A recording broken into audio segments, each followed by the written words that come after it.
예, 안녕하십니까. 바른미래당 제47차 원내 대책회의를 개회하겠습니다.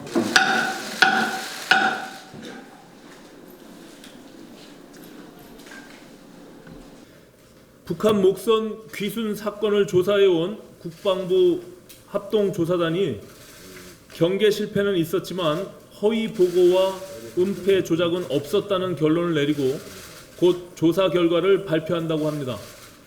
그러나 이 같은 조사 결과는 사건이 불거졌을 당시 청와대 소통수석과 대변인의 해명 내용과 별반 다르지 않는 것으로 국방부 합동조사단은 청와대가 쳐놓은 가이드라인에 진실을 꿰어 맞추는 하나마나한 조사를 벌였다는 비판을 피할 수 없게 됐습니다.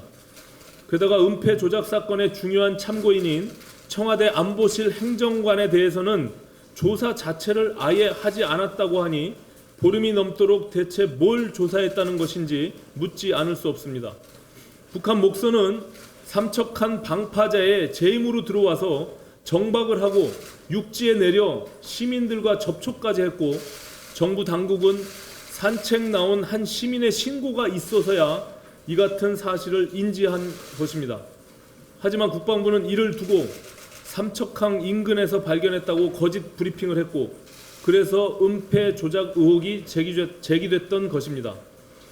청와대와 국방부는 지금 삼척항 방파제에 정박한 것이나 삼척항 인근에서 발견한 것이나 거기서 거기라며 은폐 조작 사실을 끝까지 부인하고 있습니다.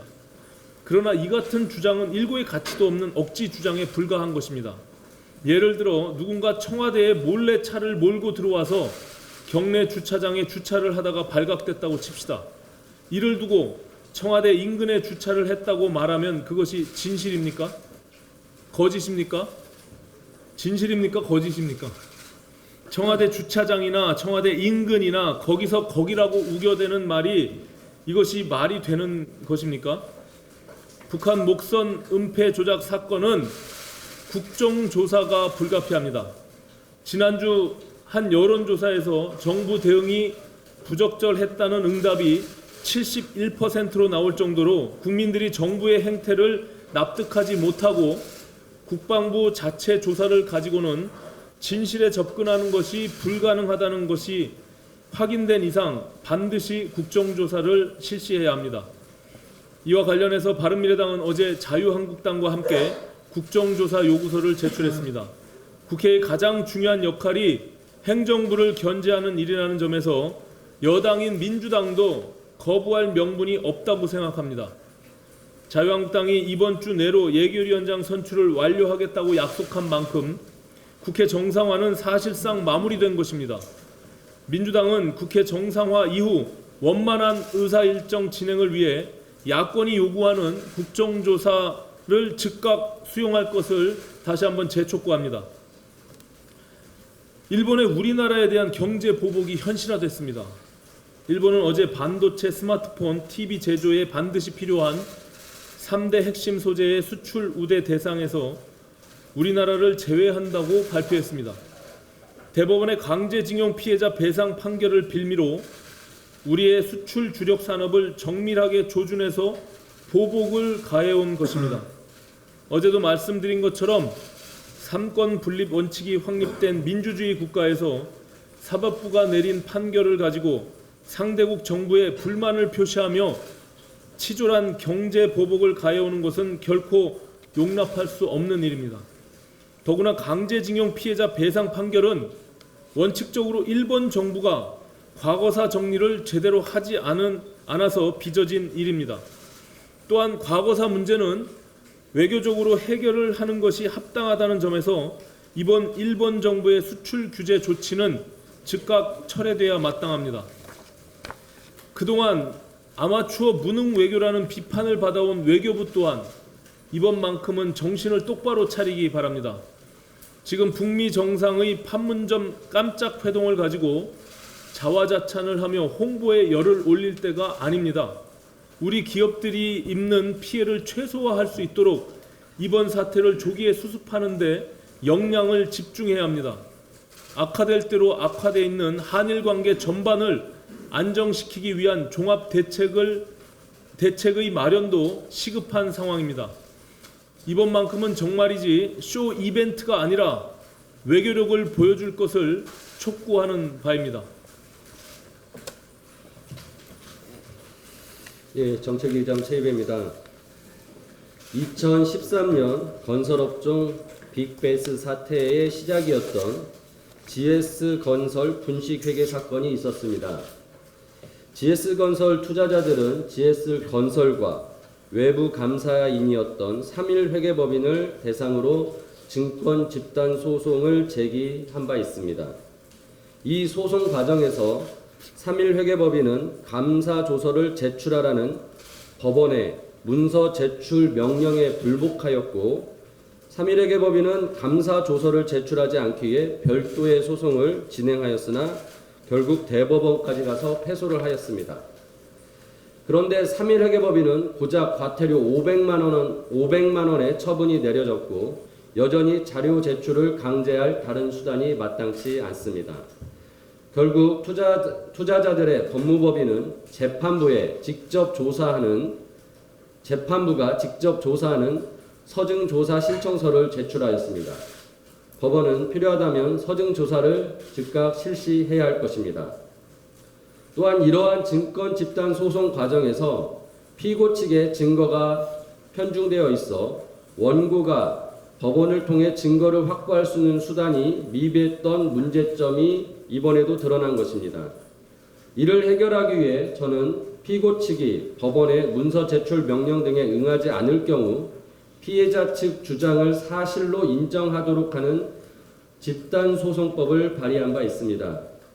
투자자 및 소비자 등의 집단적 피해를 보다 효율적이고 효과적으로 구제할 수 있는 집단소송 제도가 마련될 수 있도록 바른미래당이 앞장서겠습니다.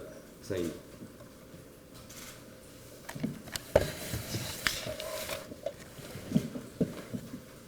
네, 김삼아 의원입니다. 내년 총선을 의식한 정부의 포퓰리즘 공공요금 정책이 결국은 국민 부담으로 조삼모사에 불과하다는 말씀을 드리겠습니다. 한전은 지난 6월 28일 저녁에 임시 이사회를 열고 지난 21일에 보류됐던 전기요금 누진제 개편안을 통과시켰습니다. 한전 이사회는 손실 증가를 우려해서 결정을 미뤄왔지만 결국 배임 논란에도 불구하고 투표를 통해서 정부의 전기요금 인하안을 받아들였습니다. 이번 누진제 개편안 통과로 7, 8월 두 달간 가구당 만원 정도의 전기요금 할인을 받게 됩니다. 당장 전기요금이 낮아져서 좋을 수는 있지만 한전이 적자에 놓이다 보니 세금으로 지원할 수밖에 없어서 왼쪽 주머니나 오른쪽 주머니나 결국 국민의 주머니에서 나오는 것입니다. 한전 이사회는 배임 혐의를 면하기 위해서 이날 누진제 개편안을 통과시키면서 올해 11월 30일까지 전기요금 개편안을 마련하고 내년 6월 30일까지는 정부의 인가를 받기로 의결을 했습니다. 총선이 내년 4월인데 이를 감안하면 너무나 속보이는 처사라고 할 수밖에 없습니다. 한전뿐만 아닙니다. 집단 에너지 사업자들도 지역 난방 열 요금을 조정해달라면서 머리띠를 둘러매고 거리로 나섰습니다. 이들 사업자들은 지난 6월 27일과 28일 연속 정부 세종청사 앞에서 항의 시위에 나섰습니다. 정부는 매년 7월 1일 연료비 정산을 위한 열 요금 조정을 하고 있는데 올해는 7%대의 인상 요인이 있음에도 불구하고 아직까지 열 요금을 결정하지 못하고 있기 때문입니다. 전기요금 동결과 도시가스 원료비 인상 요인 적용 유예, 하절기 전기요금 할인 등의 정책을 보면 산업부가 연료비 인상 요인을 원칙대로 반영하지 않을 가능성이 높은 게 사실입니다. 이런 식이면 내년 총선 이후에 공공요금이 엄청나게 오를 수도 있습니다. 정부와 여당은 법을 무시하면서까지 무조건 공공요금을 올릴 수 없다는 포퓰리즘을 버리고 이제라도 요금이 오를 수밖에 없다는 진실을 국민들에게 솔직하게 설명을 하고 이해를 구해야 할 것입니다.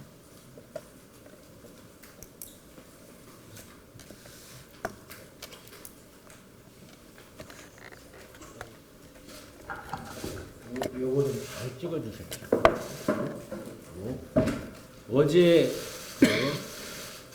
민족사관부가 재지정이 확정되었습니다. 지금 현재 요 내용에 보면 지금 전국적으로 이 들끓고 있는 전라북도에 있는 명문학교 상산고 462억이나 전입금을 들여서 학부형 학생 교사가 만족도 평가에서 만점을 받는 학교. 이 학교가 한 교육감의 월권, 직권 남용에 의해서 지금 지정이 취소될 위기에 있습니다. 이 말씀한 대로 지금 4개의 자사고, 2001년 김대중 대통령 때 만들어진 그 전국 단위 자사고, 전국에서 뽑는 자사고, 이 5개 학교 중에 4개 학교가 이렇게 재지정이 됐고, 이 평가에서 다시 얘기하면 사회통합전형은 규정으로 자율로 되어 있는데 강제로 정량평가를 하고 또 점수를 80점으로 올리고, 이 도저히 이해할 수가 없어서 이번 26일 날 상임위에서 교육감을 불러서 이 내용을 물어보니까 전라북도에 있는 해성고등학교, 신흥고등학교가 70점이 넘으니까 상산고는 80점은 돼야 할 거 아니냐, 이런 잠꼬대 같은 얘기를 해요. 해성고등학교, 신흥고등학교는 일반고등학교입니다. 일반고등학교 자사고하고는 전혀 결이 다르죠. 일반고등학교는 정부에서 돈을 내서 학교를 보내는 거고, 자사고는 재단에서 이렇게 돈을 대서 하는 거기 때문에 거기 자사고는 자율성, 창의성, 규제를 최소화하고 그거를 극대화하는 그런 학교로 만들어진 학교인데, 그거를 비교하면서 형평성을 얘기하는데, 형평성은 이 상산고하고 다른 도에 4개의 도에 있는 교육청과의 이렇게 형평성을 맞출 때 진정한 형평성이라고 봐야 되지 않겠습니까? 그렇게 얘기해도 그 교육감의 그 독단을 지금 포기하지 않고 있습니다. 26일 날 그 상임위에서 참 페이크 뉴스가 나왔는데 380명 그 학생 중에 275명이 의대에 가고 있어서 다양한 학교가 아니라 입시학원이 됐다, 이렇게 얘기를 하는데, 내용을 알아보니까 불과 몇 명이냐면 48명, 재수 3수상 합쳐서 71명, 이게 도합 합계해도 119명밖에 안 됩니다. 그런데 275명으로 둥갑돼서 이게 왜 둥갑됐을까 했더니, 인터넷에서 여러 학교로 이렇게 합격하면 그거를 중복으로 이렇게 매겨가지고 확인도 안 해보고 그렇게 페이크 뉴스를 떼서 학교를 폄하시키는 그런 교육감이 지금 현재 있습니다. 그래서 결론적으로 말씀드려서 8일날 전라북도에서 청문 절차를 밟는다고 합니다. 지금 현재도 비공개로 한다는데 청문 절차를 밟아서 이 시점이라도 전라북도에서 재지정 취소를 하지 않고 그거를 감안해서 재지정을 하게 된다면 모든 논란이 끝납니다. 근데 그거를 많이 또 그냥 고집스럽게 중앙으로 교육부로 올라오면 교육부의 동의권이 이제 최종으로 있는데 그 동의권을 부동의할 수 있도록 모든 지금 노력을 하고 우리 의원님들의 동의를 지금 받고 있다, 이런 말씀을 드립니다. 끝으로 다시 한번 강조합니다. 이번에 재지정 평가 자사고 상산고가 재지정될 수 있도록 우리 8일날 우리 전라북도 교육감이 결단을 내려서 바로 마지막 오히려 자기의 재량권을 거기에 좀 발휘할 수 있도록 촉구합니다.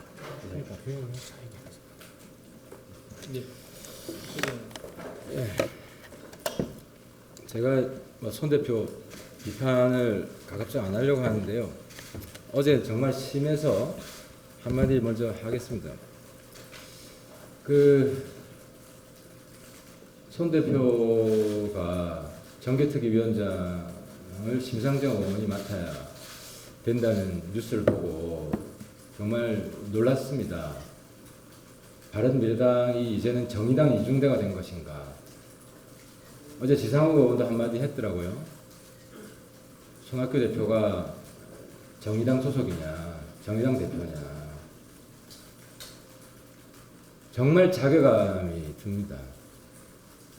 이러자고 심상정 다른 당 의원, 그것도 우리 교섭단체도 아닌 현재에 정의당의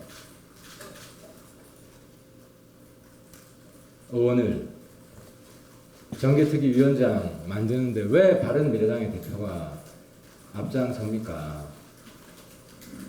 굳이 정개특위위원장 걱정이 되면 바른미래당 의원이 맡아야 된다고 해야죠. 그래서 어제 손학규 대표가 정개특위위원장 심상정 의원이 맡아야 한다고 한 발언은 굉장히 부적절하고 경솔하고 저는 이건 해당 행위라고 봅니다. 때문에 손학규 대표가 즉각 이 발언은 취소해야 됩니다. 철회해야 됩니다. 그리고 우리 당원들과 국민들에게 정말 진정성 있게 어제의 그 실언에 대해서 사과를 해야 됩니다. 두 가지만 더 말씀드리겠습니다. 어제 이해찬 대표가 북미 판문점 정상회담을 보고 너무 기뻐서 그랬는지 모르겠지만 방북 의원단을 구성해야 된다라는 이야기를 했습니다. 방북 의원단이 아니라 방미 의원단을 먼저 구성을 해야 됩니다. 저도 남북 국회의당은 찬성을 하지만 지금은 방북 의원단 이야기를 할 때가 아닙니다. 이번 판문점 회동으로 북미 비핵화 협상이 겨우 본궤도에 올라갔습니다. 이해찬 대표 주장은 여기에 찬물을 끼얹자는 겁니다. 방북 의원단 구성해가지고 북한 가면 무슨 이야기 하겠습니까? 이해찬 대표 평소 주장을 보면 대북 지원 더하자, 금강산 관광 재개하자, 개성공단 다시 열자 이런 이야기 할 겁니다. 이런 메시지들은 미국 입장에서 볼 때는 대북 제재 허물자는 이야기밖에 안 됩니다. 어쨌든 대북 제재의 열쇠는 미국이 쥐고 있고 비핵화가 진전이 돼야만 대북 제재를 하는 것입니다. 근데 대북 제재가 해제되기도 전에 우리 국회의원들이 북한 가서 또 대북 제재를 허물자는 식의 이야기를 꺼내면 미국 조야에서는 한국 역시 한국 정부, 한국 여당 믿을 때가 아니다. 또 북한 눈치만 보고 미국에서 멀어지려고 한다. 이런 반한 여론이 일어날 가능성이 많습니다. 그래서 지금은 트럼프가 외로운 결단을 한 겁니다. 북핵 문제를 풀기 위해서. 그 미국 내 여론은 트럼프한테 반드시 우호적이지 않습니다. 그래서 우리 국회는 미국을 움직이기 위해서 더 노력을 해야 됩니다. 그래서 방미 의원단이 더 시급한 겁니다. 우리 정부를 바라보는 미 행정부의 의심, 미국 의회의 의심을 우리 국회가 앞장서서 풀어주고 한미 소통을 강화해야 됩니다. 그래야 북미 협상이 완전한 비핵화라는 우리 국익에 부합할 수 있도록 영향력을 행사할 수 있습니다. 한국당도 마찬가지입니다. 지금 한국당에서 반미 목소리가 나올 것 같은데요. 지금은 미국에 맞서야 될 때가 아니라 한국당 입장에서 트럼프가 좀 불안하고 부족한 점이 있을 수 있습니다. 그것은 미국 가서 더 설득하고 소통하는 자세로 풀어야지 트럼프 때리기로 풀 문제가 아닙니다. 때문에 민주당도 그렇고 한국당도 그렇고 미국과의 관계, 미국 정치권과의 소통 강화를 위해서 노력해야 할 때입니다. 그런 점에서 저는 국회 차원의 초당적인 방미 의원단을 먼저 구성할 것을 제안하고, 방북은 북미 비핵화 협상이 좀 진전되고 나서 추진해도 늦지 않다는 말씀을 드리고 싶습니다. 한 가지만 더 말씀드리겠습니다. 여러분들 아시겠지만 대통령 아들 수사 자료 공개하라는 이제 정보공개 재판에서 제가 1심을 이기고 2심을 항소심까지 이겼습니다. 그래서 공개할 거라고 생각했는데 결국 검찰이 항소심 판결을 거부하고 다시 상고했습니다. 청와대가 압력을 행사한 겁니까? 이렇게 묻고 싶습니다. 저는 이번에 기대했습니다. 법원은 대통령 아들의 특혜 채용 여부에 대한 국민적 의혹을 해소하는데 도움이 될 수 있다고 대통령 아들 수사 자료를 공개하라고 1심, 2심 똑같이 판결을 한 겁니다. 그래서 저는 이번에는 검찰이 승복할 거라고 생각했습니다. 그런데 이 법원의 판결을 거스르면서까지 상고하면 또 법원 소송비용이 더 듭니다. 이런 국민의 세금을 낭비하면서까지 상고를 하는 검찰 행태를 이해하기가 어렵습니다.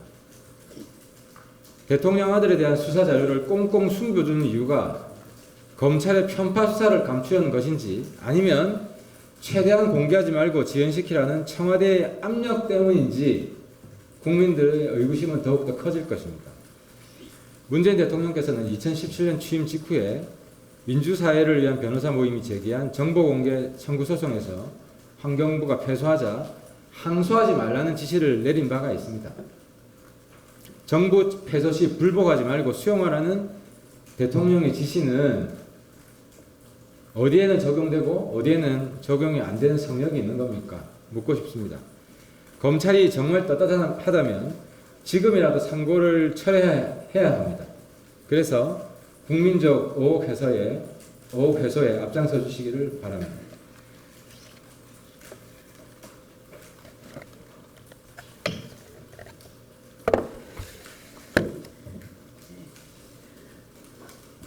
어제 7월 1일부터 과학기술 분야 정부 출연 연구기관의 주 52시간 근로시간제가 본격 시행되었습니다. 이와 관련해서 근로자의 삶의 질을 향상시켜 일의 능률을 올릴 수 있다는 당초 도입 목적과는 다르게 과학기술계 연구기관의 주 52시간 제도는 오히려 연구 현장을 옥죄는 도구로 작용할 수 있다는 우려가 나오고 있습니다. 연구 업무는 그 특성상 집중적으로 몰입해야 하는 기간이 필요한 경우가 많고, 때로는 실험을 진행해야 되는 과정에서 24시간 이상 그 결과를 지켜봐야 할 때도 많이 있습니다. 이러한 특성을 고려하지 않고 연구 현장의 주 52시간제를 획일적으로 적용하는 것은 연구 현장과도 맞지 않고 오히려 연구자의 연구 자율성을 해칠 수 있다는 지적이 나오고 있습니다. 연구자가 인력 관리에 대한 시간을 쏟게 만들고 대체 인력에 대한 대안이 없이 연구자의 절대적 노동 시간만을 통제하는 것이 과연 문재인 대통령이 강조한 연구자 중심 연구 환경인지 묻지 않을 수 없습니다. 연구를 일반 근로와 같은 맥락에서 보기는 어렵습니다. 세계는 4차 산업혁명의 주도권 싸움이 치열하며 싸움의 중심에는 R&D를 필두로 한 과학기술계 연구자들이 있습니다. 정부는 연구인들이 자유롭고 창의적인 연구활동에 몰두해야만 4차 산업혁명 시대 미래 국가 경쟁력으로 이어질 수 있는 연구 결과가 나올 수 있다는 점을 명심해야 합니다. 바른미래당은 주 52시간 제도의 도입이 연구 현장의 자율성을 침해하지 않는지, 획일적 적용으로 인한 연구 현장의 불만이 어떤 것인지 연구 현장의 목소리를 청취하고 근로시간 단축에 따른 인력 보강, 연구기관 특성에 맞는 유연한 제도 운영 등이 이루어질 수 있도록 연구자 중심 연구 환경 마련에 최선을 다하겠습니다. 이상입니다. 추가적으로 한 말씀 드리겠습니다. 오늘 11시에 예고되어 있는 손학규 당대표의 기자회견은 취소하여 주시기 바랍니다. 아시다시피 어렵사리 3당 교섭단체 간 국회 정상화를 위해서 합의를 도출해낸 결과입니다.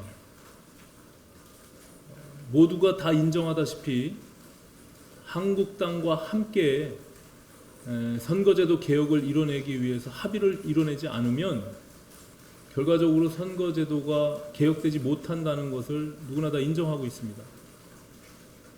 그 합의에 도출하기 위한 대상으로 봐야 할 것이지 한국당을 배제의 대상으로 놓고는 결코 우리들이 원하는 선거제도 사법개혁을 이뤄낼 수가 없습니다. 그런 측면에서 바라보는 시각과 방향성이 잘못됐다는 점을 말씀드리고, 원내대표 간 어렵사리 이루어낸 협의에 찬물을 끼얹는 듯한 엇박자는 당대표의 월권입니다. 이후 최고위원들과 함께 논의해서 이 부분에 대해서 대응해 나가도록 하겠습니다. 다시 한번 오늘 11시에 예고되어 있는 손학규 당대표의 기자회견은 취소하여 주시기를 간곡히 부탁드립니다. 이상입니다. 이후 비공개로 회의를 진행하도록 하겠습니다.